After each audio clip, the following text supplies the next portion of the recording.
Sa simula ng pelikula sa isang agent ng Interpol na na-hostage ng isang grupo ng mafia ng Italyano.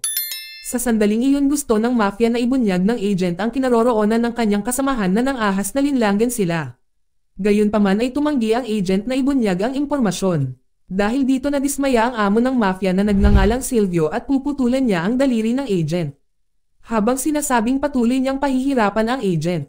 Nang hindi na makayanan pa ang sakit ng agent, sa wakas na bunyag na ang kasamang hinahanap nila ay nasa lungsod. Matapos malaman ito, agad na pinatay ni Silvio na pinuno ng mafia ang agent. Makalipas ang isang buwan, lumipat ang eksena sa isang balon na may anak na nagngangalang Karina na nag-o-overtime sa isang tindahan ng gulay.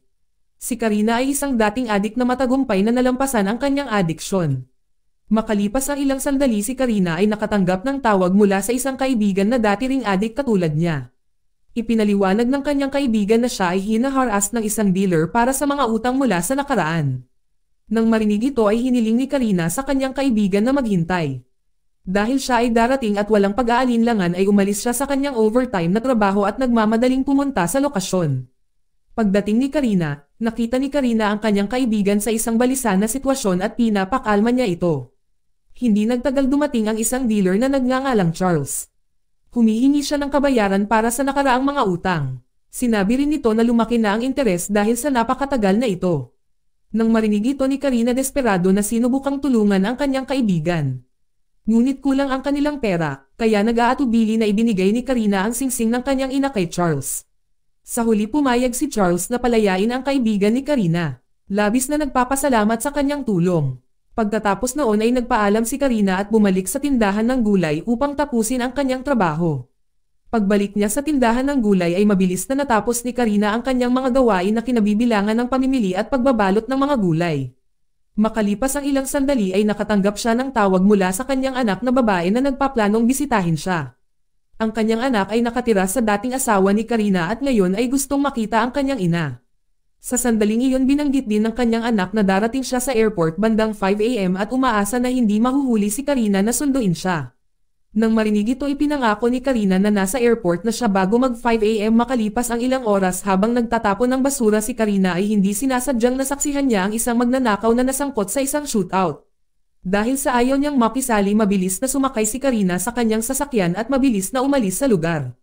Habang ang magnanakaw na ayaw iwan ang sinumang saksi ay mabilis na hinabol si Karina. Ilang sandali lamang matapos na makapasok ang magnanakaw sa kotse ni Karina at inutusan siyang umalis kaagad sa lugar. Samantala ang briefcase na ninakaw ng magnanakaw kanina ay nawasak. Habang naglalakbay ay hiniling ng magnanakaw na si Kovac kay Karina na dalhin siya sa isang batika. Dahil siya ay dumaranas ng matinding sugat sa tiyan. Sa pagbabante nito wala nang magagawa si Karina kundi ang sumunod sa kanyang mga kahilingan. Pagdating sa harap ng batika inutusan ni Kovac si Karina na bilhin ang mga gamot na kailangan niya at binigyan din siya ni Kovac ng isang communication device para manatiling konektado sila. Nang nasa loob na siya ng batika ay mabilis na binili ni Karina ang mga gamot gaya ng itinuro ni Kovac sa pamamagitan ng communication device. Habang si Kovac ay patuloy na tinutukan ng baril si Karina para matiyak na hindi siya gumawa ng anumang delikadong aksyon. Sa sandaling iyon ay napagtanto ng parmasyutiko na si Karina ay nasa panganib, kaya sinubukan niyang tulungan siya. Sabay pinaputukan ni Kovac ang batika at inutusan si Karina na bumalik kaagad dala ang gamot at nagbabantang papatayin silang pareho si Karina at ang pharmacist kapag hindi siya sumunod. Pagkabalik sa sasakyan ay tinanong ni Karina kung saan sila pupunta at sinagot ni Kovac na pupunta sila sa kanyang lugar para gamutin ang kanyang sugat sa tiyan. Pagkarinig nito ay ipinaliwanag ni Karina na wala siyang sariling bahay dahil sa nangungupahan lang siya. Inutusan siya ni Kovac na dalhin siya doon. Pagdating sa harap ng lugar ni Karina binalaan siya ni Kovac na huwag subukang tumakas dahil hahabulin niya ito. Sa loob ng lugar na hiniling ni Kovac kay Karina na tulungan siyang gamutin ang kanyang sugat sa tiyan. Ilang sandali pa ay kinatok ang pinto ng kwarto ng may-ari ng bahay na nabalisa sa ingay na ginagawa ni Kovac. Ang may-ari ay nakita ang mantsa ng dugo sa harap ng pinto. Nang mga sandaling iyon ay ayaw ni Karina na malagay sa panganib ang may-ari ng bahay. Siniguro ni Karina sa may-ari na ayos lang ang lahat. Pagkatapos noon ay humingi si Kovac kay Karina ng ilang damit at mabuti na lamang ay mayroon siyang damit ng dati niyang asawa. Si Kovac saka inutusan si Karina na tumalikod sa pintuan habang nagpalit siya ng damit. Napag-alaman na si Kovac ay talagang isang Interpol agent talaga. Pagkatapos ay nakatanggap si Kovac ng phone call na mula kay Silvio ang mafia boss. Sa oras na iyon ay tinanong ni Silvio kung nakuha na ba ni Kovac ang ninanais na item. Sumagot siya na nagkaroon ng kaunting problema at humiling kay Silvio ng mas mahabang oras. Samantala narinig ni Karina ang kanilang pag-uusap sa pamamagitan ng aparato ng komunikasyon na humantong sa kanyang pag-iisip. Na si Kovac ay isang tiwaling agent ng Interpol na nagtatrabaho para sa mafia. Pagkatapos ay dinala ni Kovac si Karina sa ibang lokasyon kung saan siya nag-ipon ng lakas ng loob na tanungin kung si Kovac ay isang nga bang corrupt na agent ng Interpol. Nang marinig nito sa wakas ay ipinaliwanag ni Kovac na minsan na silang nakalusot ng kanyang partner sa mafia group ni Silvio. Sa kasamaang palad ay nalaman ang kanilang undercover at dahil dito ay kinailangang mawala ang kanyang partner. Samantala si Kovac ay nakatakas sa labas ng bayan, ngunit sa huli ay nagkaroon siya ng dahilan kung bakit siya bumalik sa grupo ni Silvio. Pagkatapos ay ipinaliwanag ni Kovac na inutusan siya ni Silvio na pagnakawan ang mga ilegal na kalakal mula sa isang karibal sa negosyo. Noong una ay nagawa ni Kovac na nakawin ang ilan sa mga kalakal. Ngunit sa kasamaang palad ay nasunog ang mga ito noong hinahabol niya si Karina kanina. Ilang sandali lamang matapos si Kovac at Karina ay huminto sa isang lokasyon kung saan binabalak niyang i-trap ang ilang mga dealers para maagaw niya muli ang mga illegal goods. Si Kovac pagkatapos ay binigyan si Karina ng pera at sinabihan siyang makipagkita sa dalawang dealer at magpanggap na bibili ng malaking halaga ng illegal goods. Nang makipagkita si Karina sa mga dealers, sinabi niya na gusto niyang bumili ng malaking halaga ng illegal goods at may malitan ng pera sa kanyang sasakyan. Ipinakita rin ni Karina sa kanila ang pera na ibinigay sa kanya ni Kovac para maniwala sila at dalhin siya sa kanilang bodega. Subalit ang dalawang dealers ay biglang kinuha si Karina bilang hostage at hiniling na ibigay niya ang lahat ng pera. Ngayon kalmado na sumagot si Karina na hindi siya ang may gusto ng mga items kundi ang kaibigan niya sa kotse. Pagkatapos ay ipinaliwanag niya na ang kanyang kaibigan ay hindi magdadalawang isip na patayin sila kapag sinubukan nila ang anumang bagay na masama sa kanya. Pakiramdam na na-corner ang dalawang dealer ay pumayag. Sa wakas inihatid si Karina sa bodega ng kanilang amo at inutusan nila si Karina na maghintay sa kotse. Dahil may darating na courier para dalhin siya sa bodega. Pagkabalik sa sasakyan ay nakiusap si Karina kay Kovac na palayain siya dahil kinailangan niyang sunduin ang kanyang anak sa airport ngunit hindi na siya pinansin ni Kovac. Maya-maya lang may dumating na courier na maghahatid sa kanila sa bodega. Habang sinundan ni Karina at Kovac ang courier bigla silang nawala sa paningin nila. Sa sandaling iyon napansin ni Karina ang oras at napagtanto niya na malamang na nakarating na ang kanyang anak sa airport. Palihim na ginulo ni Karina si Kovac at kalaunan ay nakatakas siya. Dahil dito si Kovac ay galit na galit, ngunit hindi niya sinasadyang makita ang telepono ni Karina na naiwan sa kotse. Kaya napagpasyahan niyang kunin ang anak ni Karina sa paliparan. Ilang sandali lang matapos na unang dumating si Kovac sa airport at ang anak ni Karina nakasama ng isang pulis na naghihintay sa kanyang ina. Si Kovac pagkatapos ay nag-flash ng kanyang badge upang ipakita na siya ay isang agent ng Interpol. Subalit napagtanto ng anak ni Karina na may mali at sinubukang tumakas. Ilang sandali lang matapos ang isang habulan ay naganap, habang si Kovac at ang pulis ay nakatutok ang kanilang mga baril sa isa't isa. Pagkatapos ay nagbanta si Kovac na kung ang opisyal ay maglakas loob na barilin siya ang bata ay mamamatay din. Sa huli ang pulis ay sumuko at kinuha ni Kovac ang anak na babae ni Karina.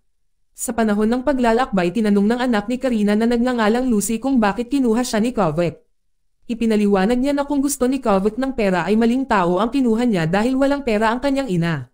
Lumipat ang eksena kay Karina na nag-flag down ng isang police patrol car at ipinaliwanag ni Karina na ang anak na babae niya ay nasa airport at pinakiusapan ang mga opisyal na dalhin siya roon. Nang makita si Karina na nababalisa ay sinubukan siyang pagkalmayan ng mga opisyal at sinabihan siyang sumakay sa kotse. Nang mga sandaling iyon ay biglang lumapit si Kovac sa kanila at agad na pinakiusapan ni Karina ang mga opisyal na arestuhin si Kovac na nagsasabi na masama siyang tao. Subalit mabilis na ipinakita ni Kovac ang kanyang badge para kumbansihin ang mga pulis na isa siyang agent ng Interpol. Ilang sandali lang ay napagtanto ni Karina na nasa kotse ni Kovac ang kanyang anak. Habang si Kovac ay may hawak na baril ay itinutok sa isa sa mga pulis at hiniling na pareho silang sumuko upang maiwasan ang anumang gulo. Inutusan din sila ni Kovac na iabot ang kanilang mga pistola. Sa huli ay sinunod ng dalawang pulis ang kanyang kahilingan. Habang si Karina naman ay sinabihan na agad na lumipat ng sasakyan. Nang lumipat na ito ng sasakyan nakiusap si Karina kay Kovac na tanggalin ang posos sa mga kamay ng kanyang anak buti na lang at pumayag si Kovac. Habang nasa biyahe ay nakatanggap si Kovac ng tawag mula kay Silvio na nagtanong kung natapos na ba ni Kovac ang gawain niya. Sa pagkakataong iyon ay hindi siya sigurado sa sasabihin at tinanong kung nasaan si Silvio dahil may kailangan silang pag-usapan. Hindi nagtagal pagkarating nila sa bahay ni Silvio, mabilis na pumasok sila sa loob. Maya-maya dumating na ang mga tauhan ni Silvio para kunin si Lucy habang si Karina naman ay napasigaw sa gulat. Ngunit wala na siyang magawa lalo na't nakaposas ang mga kamay niya sa manibela. Lumipat ang eksena sa isang kwarto kung saan hiniling ni Kovac kay Silvio ng kaunti pang oras. At tumugon si Silvio na bilang isang matalinong mafia boss ay bibigyan niya siya ng isang oras para magnakaw ng 5 kilo ng illegal goods. Subalit kung mabaygo ulit si Kovac ay matitinding kahihinatnan ang haharapin niya.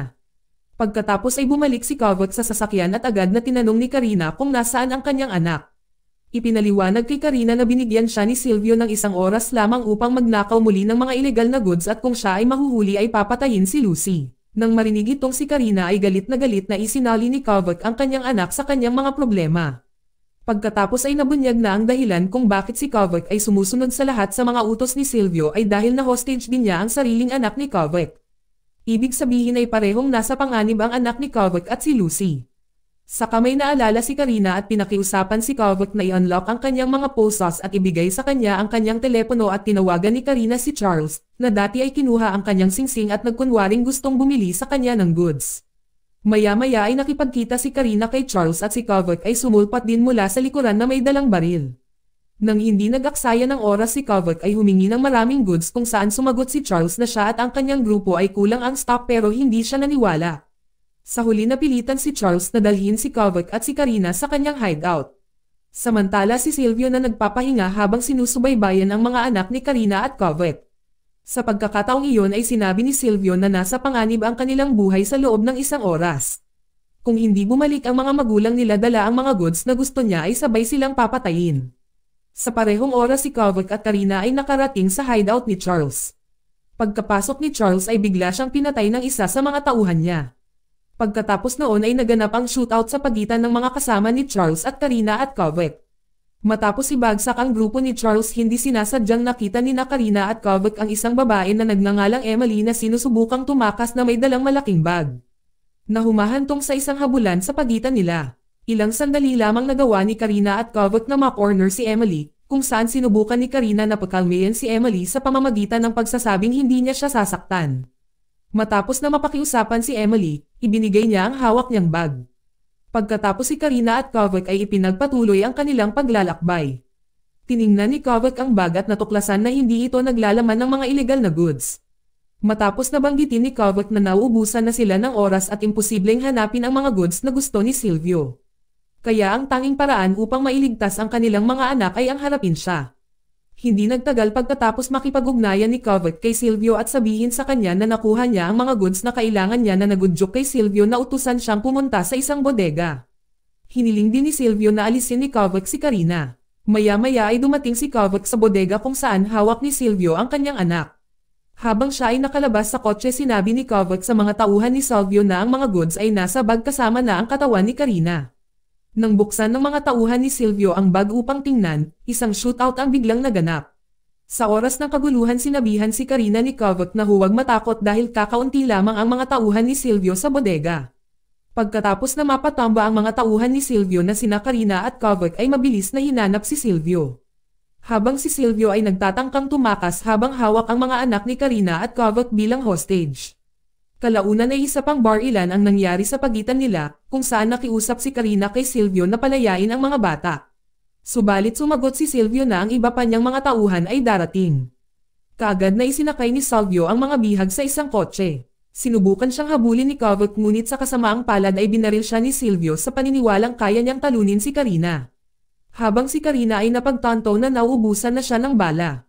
Ngunit nagawa niyang masugatan si Silvio at sumugod sa sasakyan. Nang mga sandaling iyon ay dumating ang mga pulis na humantong sa isang shootout kay Silvio. Nang magkaroon ng pagkakataon si Silvio na patayin si Karina ay bigla itong binaril at lumabas na ang baril ay mula kay Kovac. Sa huli ay nakaligtas si Kovac, Karina at ang kanilang mga anak. Kinabukasan dinala ni Karina ang kanyang anak sa isang motel habang bitbit ang isang bag na bigay sa kanya ni Kovac. Nang tingnan ni Karina ang bag ay napuno ito ng malaking halaga. Makalipas ang 1 taon si Karina na ngayon ay matagumpay na at nagbukas ng isang Marangya restaurant sa Italian coast. Ang lahat ng ito ay sa perang ibinigay sa kanya ni Kovac. Dito nagtatapos ang palabas. Salamat sa panonood kaibigan.